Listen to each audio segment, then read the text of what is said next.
तुम्ही एका व्यक्तीवर जीवापाड प्रेम करता, तिच्यासाठी आपल्या आई-वडिलांना सोडता, घरादारावर तुळशीपत्र ठेवता आणि समाजाविरुद्ध जाऊन कोर्टात लग्न करता.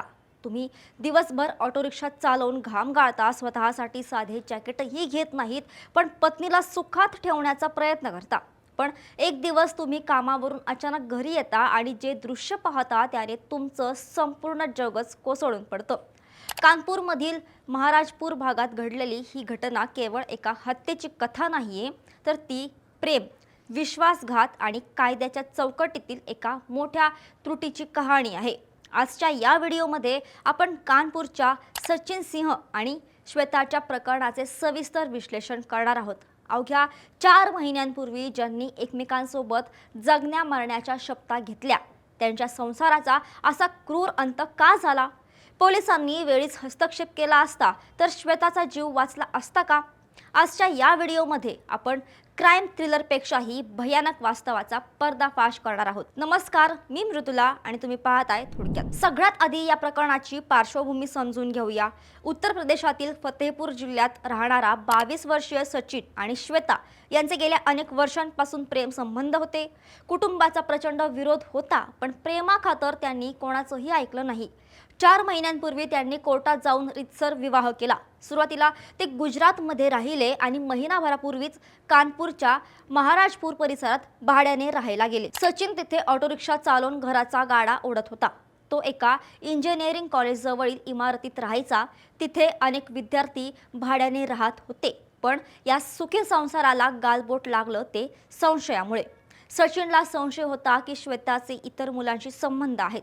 शुक्रवारी रात्री या संशयाचं रूपांतर एका भयानक वास्तवात झालं. सचिनने आपल्या पत्नीला सांगितलं की तो मित्रांसोबत पार्टीला जातोय आणि रात्री घरी येणार नाही. पण त्यांच्या मनात शंका होती, म्हणून तो मध्यरात्री अचानक घरी परतला. सचिनने पोलिसांना दिलेल्या जबाबानुसार जेव्हा त्याने खिडकीतून आत डोकावलं तेव्हा त्याला धक्काच बसला. त्याची पत्नी श्वेता 2 अभियांत्रिकी विद्यार्थ्यांसोबत खोलीत होती. सचिनने जेव्हा खोलीत प्रवेश केला आणि मोबाईल काढून व्हिडिओ रेकॉर्ड करण्याचा प्रयत्न केला तेव्हा त्या तरुणांनी त्याला धक्काबुक्की केली आणि मारहाण केली. सर्वात धक्कादायक बाब म्हणजे ज्या पत्नीसाठी सचिनने सर्व काही सोडलं होतं, तीच श्वेता त्या मुलांना सांगत होती की याला मारून टाका, नाहीतर हा बाहेर जाऊन तमाशा करेल आणि बोबाटा करेल. आरडाओरडा ऐकून शेजाऱ्यांनी पोलिसांना फोन केला. पोलीस आले आणि या सर्वांना पोलीस ठाण्यात घेऊन गेले. आता इथेच या प्रकरणाचा सर्वात मोठा टर्निंग पॉइंट येतो. पोलीस स्टेशनमध्ये त्या 3ही तरुणांनी सांगितलं की आम्ही काहीच चुकीचं केलं नाही, आम्ही फक्त तिथे बसलो होतो. पोलिसांनी या प्रकरणाचं गांभीर्य ओळखण्याऐवजी तिथे केवळ समजूत काढली आणि दोघा पती पत्नीला रात्रीच घरी पाठवून दिलं. ज्या घरात 2 तासांपूर्वी मारहाण आणि जीवे मारण्याच्या धमक्या दिल्या गेल्या होत्या, तिथेच पुन्हा त्या जोडप्याला एकत्र पाठवणं ही पोलिसांची चूक होती का? जर पोलिसांनी त्या रात्री कडक कारवाई केली असती किंवा श्वेताला सुरक्षित ठिकाणी हलवलं असतं तर कदाचित ही हत्या टळली असती. घरी आल्यावर वादाचा दुसरा अंक सुरू झाला. श्वेताने सचिनवर दबाव टाकण्यास सुरुवात केली की तू त्या मुलांना सोडवलं नाहीस तर मी तुलाच अडकवेन, मला त्या तिघांसोबत राहायचं आहे. तिने इतक्या टोकाची भूमिका घेतली की सचिनचा संयम सुटला. ज्या पत्नीसाठी तो थंडीत स्वतः जॅकेट न घेता झटत होता, तिने जेव्हा परपुरुषांसोबत राहण्याची इच्छा व्यक्त केली तेव्हा संतापलेल्या सचिनने श्वेताचा गळा आवळला. श्वास कोंडेपर्यंत त्याने गळा सोडला नाही आणि अवघ्या 4 महिन्यांचा संसार तिथेच संपला. हत्येनंतर सचिन घाबरला होता.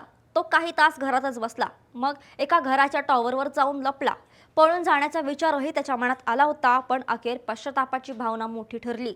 तो स्वतःहून पोलीस ठाण्यात गेला आणि त्याने आपल्या गुन्ह्याची कबुली दिली. पोलिसांनी जेव्हा घटनास्थळी धाव घेतली तेव्हा त्यांना श्वेताचा मृतदेह ब्लँकेटमध्ये गुंडाळलेला आढळला. या घटनेतून काही महत्त्वाचे प्रश्न आता उपस्थित होत आहेत. पहिला म्हणजे नैतिकता. प्रेमविवाह असूनही श्वेताने असं पाऊल का उचललं? सचिनने तिच्यासाठी स्वतःचे कुटुंब सोडले होते, तरीही तिला परपुरुषांची ओढ का वाटली? दुसरं म्हणजे पोलिसांची भूमिका. अशा घरगुती हिंसाचाराच्या किंवा वादाच्या प्रसंगी समझोता करणं हाच एकमेव पर्याय असतो का? आणि तिसरं म्हणजे तरुणाईमध्ये वाढलेली गुन्हेगारी प्रवृत्ती. त्या इंजिनिअरिंगच्या विद्यार्थ्यांनी एका विवाहित महिलेच्या घरात मध्यरात्री जाणं आणि तिच्या पतीला मारहाण करणं हे कोणत्या संस्कृतीचे लक्षण आहेत? सचिनचा व्हायरल व्हिडिओ पाहिला तर त्यात तो रडताना दिसतोय। तो सांगतोय की कशा प्रकारे त्याने श्वेताच्या खात्यात पैसे येताना पाहिले होते, पण तिने ते अजयने पाठवल्याचे खोटं सांगितले। सचिनने तिला घरासाठी, कुटुंबासाठी विचारलं, पण तिने त्याला संपवण्याची धमकी दिली। हा राग, हा अपमान आणि हा विश्वासघात सचिन सहन करू शकला नाही। अर्थात हत्या करणे हा कोणत्याही समस्याचा उपाय असू शकत नाही। सचिनने कायदा हातात घेऊन स्वतःचे आयुष्यही उद्ध्वस्त केले आहे। शेवटी ही कथा आपल्याला सांगते की नात्यात विश्वास नसेल तर ते नातं केवळ ओझं बनतं। प्रेमविवाह म्हणजे हॅप्पी एंडिंग नसतं, तर ती एका जबाबदारीची सुरुवात असते। कानपूर पोलिसांनी आता त्या तीनही तरुणांना ताब्यात घेतला असून त्यांची चौकशी सुरू आहे।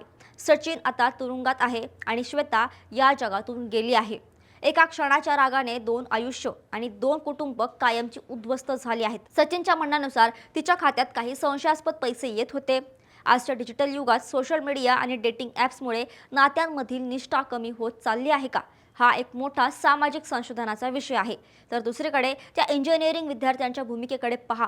सुशिक्षित तरुण जेव्हा अशा कृत्यात सामील होतात तेव्हा आपल्या शिक्षण पद्धतीवर प्रश्नचिन्ह उभं राहतं। दुसऱ्याच्या घरात मध्यरात्री शिरणं आणि त्या घराच्या मालकालाच मारहाण करणं हे धाडस त्यांच्यात येतं कुठून? काय त्यांना कायद्याची भीती उरलेली नाही का?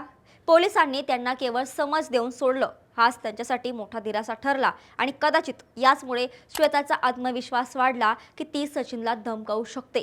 तू त्या तिघांना अडकवलं तर मी तुला अडकवेन, हे तिचे वाक्य सचिनच्या काळजाला आरपार चिरून गेले असणार। ज्याच्यासाठी जग सोडलं तोच व्यक्ती आता आपल्याला जेलमध्ये पाठवण्याची भाषा करतोय, हे सचिनला सहन झालं नाही। या प्रकरणातील सर्वात दुर्दैवी बाजू म्हणजे सचिनचा सरेंडर होण्याचा निर्णय। त्याने हत्या केली, तो तासनतास टॉवरवर बसून राहिला, पण शेवटी तो पळून गेला नाही। याचा अर्थ असा की रागाच्या भरात त्याच्याकडून हे कृत्य घडलं, पण तो सराईत गुन्हेगार नव्हता। एक सुखी संसार जो खूप संघर्षातून उभा राहिला होता, तो अवघ्या काही मिनिटांच्या संतापाने उद्ध्वस्त झाला। सचिन आता आयुष्यभर तुरुंगात सडणार आणि श्वेताच्या कुटुंबाने आपली मुलगी गमावली आहे। या संपूर्ण प्रकरणात विजय कोणाचाच झाला नाही, पराभव झाला आहे तो म्हणजे प्रेमाचा आणि विश्वासाचा। तुम्हाला काय वाटतं? या हत्येला फक्त आणि फक्त सचिन जबाबदार आहे का, की श्वेताचं वागणं आणि पोलिसांची निष्काळजीपणा ही या हत्येला जबाबदार आहे? पोलिसांच्या समजूत घालण्याच्या पद्धतीमुळे अशा घटना वाढतात का? तुमचं मत खाली कमेंट्समध्ये नक्की सांगा। हा व्हिडिओ इतरांनाही शेअर करा आणि अशाच महत्त्वाच्या व्हिडिओसाठी थोडक्यातला फॉलो आणि सबस्क्राईब करायला विसरू नका।